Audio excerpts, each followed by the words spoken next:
টানা ৩-৪ দিন বৃষ্টি হওয়ার জন্য গাছগুলো বেশ পরিষ্কার হয়ে গেছে। না হলে একটু ধুলো ঝুল জমেছিল। এই জায়গাটা আপনাদের আগেও দেখিয়েছিলাম। জায়গাটা শান করে নেওয়া হয়েছে কারিপাতা গাছটাকে বাঁচিয়ে রেখে। তখন তো জায়গাটা ফাঁকা ছিল, কিন্তু মাটি ফেলে দিয়ে একটু দুব্বো লাগিয়ে দেওয়া হয়েছে, একদম পুরো ভরে গেছে বৃষ্টির জন্য। নমস্কার, আমি স্বাগত জানাই সকলকে আমার এই মিনি ব্লগে। আকাশটা দেখে মনে হচ্ছে আবারও বৃষ্টি আসতে চলেছে। আপনাদের মধ্যে অনেকেই আমাকে কমেন্ট করেছিলেন ফুল গাছের জন্য, মানে আমি যখন ঝুড়ি সমেত ফুলের ছবিগুলো দিই তখন বলেন আপনারা অনেকেই যে এত ফুল। তো হ্যাঁ, এই গাছটাতে সেই টগর ফুলগুলো ফোটে। ভিডিওটা শ্যুট করছি তখন মোটামুটি 11টা বাজে, আর তার আগে তো পুজো দেওয়া হয়ে গেছে। গাছ ভর্তি ফুল ছিল, ফুলগুলো তুলে নেওয়া হয়ে গেছে। আজকে বাড়িতে খুব একটা কাজ ছিল না, মানে রান্নার খুব একটা ঝামেলা ছিল না। আজও বাড়িতে কেউ ছিল না, আমি আর ছেলেই ছিলাম। তো ভাবছিলাম কি করা যায়।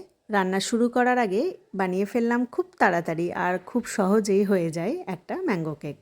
তো এই বাটিটাতে প্রথমে একটুখানি তেল আর ময়দা কোট করে নিলাম। অনেকে এখানে বাটার পেপার ব্যবহার করে থাকে, আমি তো বাটার পেপার বাড়িতে রাখি না, প্রয়োজনও পড়ে না। এইভাবে তেল ময়দা কোট করে দিলেই বাটি থেকে কেক সহজেই বেরিয়ে আসে। কেকটা বসিয়ে দিলাম প্রেসার কুকারের মধ্যে। এবারে এই সময় ছেলে এসে টুক করে বলে গেল, তুমি আম দিয়ে কিছু একটা করছো তাই না, তাহলে তুমি আমাকে একটু আম কেটে দাও। আমাকে অবশ্যই কমেন্ট করে জানাবেন কারা কারা আম এইভাবে জলে ভিজিয়ে রাখেন। আমরা তো ভিজিয়ে রেখে দিই। এখন তো কম বেশি সবসময় আম খাওয়া চলছে, তো আমের খোসা ছাড়ানো একটু চাপের। আর সমস্ত আমের খোসা ছাড়ানোও যায় না, ছাড়াতে গেলে ভেতরটা গলে যায়। গলে যাওয়া আম তখন আবার কেউ খেতে চায় না। তার থেকে ভালো খোসা সমেতই আম কেটে নেওয়া। মাঝে মধ্যে ছেলে খেতে চায় না, তবে আমি ওকে একটু জোর জবরদস্তি খাইয়ে দিই যে তুমি এইভাবেই খাও, এতে সুবিধাও হয়। সেই দিন আবার পড়াও ছিল না, পড়ার ছুটি ছিল। এই যে শুয়ে শুয়ে কার্টুন দেখছে। এবারে চারিদিকের অবস্থাটা দেখায়। এখানে যদি আমি বসতে যাই তার আগে আমাকে টেডিগুলো কিন্তু সরাতে হবে। আজকে সোফাটা পরিষ্কার দেখলেন, না হলে সোফাতেও কিন্তু স্তূপাকারে জিনিস থাকে। মানে যখনই আমরা কেউ সোফা বা এই বিছানায় বসতে বা শুতে যাই, তখনই এগুলোকে আগে পরিষ্কার করতে হয়, তারপরে গিয়ে শুতে বা বসতে পারবো। সোফা, বিছানা আর ঘরের কার কার বাড়ির এই রকম অবস্থা থাকে অবশ্যই কমেন্ট করে জানাবেন। বাড়িতে কেউ ছিল না, সেই জন্য খাবারের কোনো তোড়জোড়ও ছিল না। অনেকক্ষণ ভাবার পর হঠাৎই মনে হলো ফ্রিজে সুইট কর্ন আছে, তাহলে একটু কর্ন রাইস বানিয়ে নেওয়া যাক। ছেলে আবার এই সব রাইসগুলো খেতে বেশি পছন্দ করে।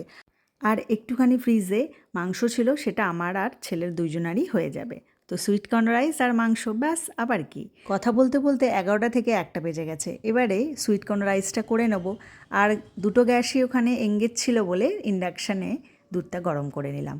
এই বারবার দুধ গরম করার ঝামেলাটা গরমকালে থেকেই যায়, শীতকালে কিন্তু এই ঝামেলাটা থাকে না। যেহেতু দুধ বাইরে রাখা হয়, যে কোনো সময় নষ্ট হয়ে যেতে পারে। কর্ন রাইসের রেসিপিটা আমি অন্য একটা ভিডিওর মাধ্যমে শেয়ার করে দেবো।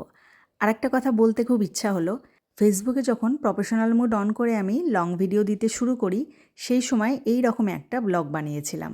বাড়িতে কেউ ছিল না আর ছেলে ছিল স্কুলে।